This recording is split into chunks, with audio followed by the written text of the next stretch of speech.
ত্রয়োদশ জাতীয় সংসদ নির্বাচনে ধর্মীয় ও জাতিগত সংখ্যালঘু সম্প্রদায়ের 4 প্রার্থী বিজয়ী হয়েছেন। বিজয়ীরা সবাই বিএনপি থেকে প্রতিদ্বন্দ্বিতা করেছেন। 297টি আসনের বেসরকারি ফলাফলের বিশ্লেষণে এ তথ্য জানা গেছে। নির্বাচনে সংখ্যালঘু প্রার্থী হিসাবে মোট 80 জন প্রতিদ্বন্দ্বিতা করেন। এর মধ্যে 12 জন স্বতন্ত্র প্রার্থী ছিলেন এবং 10 জন নারী।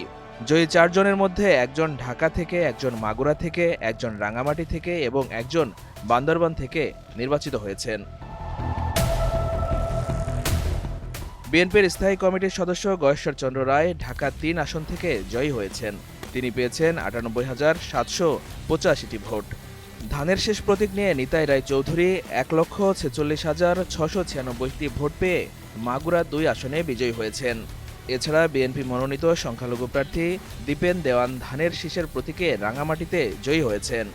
আর সাচিং প্রো বান্দরবান আসন থেকে ধানের শীষ প্রতীকে জয়ী হয়েছেন।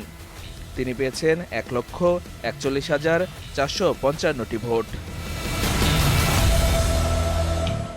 এবারের নির্বাচনে সংখ্যালঘু সম্প্রদায়ের প্রার্থীদের মধ্যে খুলনা 1 আসনে জামায়াতের কৃষ্ণনন্দী সহ কয়েকজন প্রার্থীও আলোচনায় ছিলেন, তবে তারা জয়ী হতে পারেননি।